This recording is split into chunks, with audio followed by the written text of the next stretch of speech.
hindi mo alam yung mga maliliit na bagay na yun, nagpapasaya sa kanila.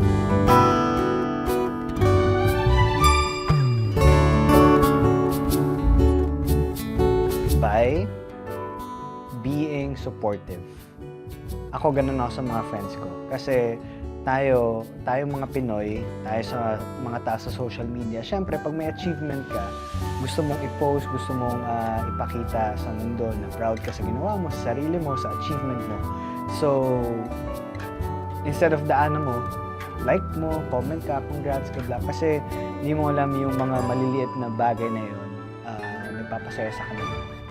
Parang ako, kunyari, may pinost ako tapos may konting papuri galing sa someone na mahalaga sa buhay ko, like kakilala ko, kaibigan ko, iba yung dating nun. Pag alam mong genuine yung comment niya.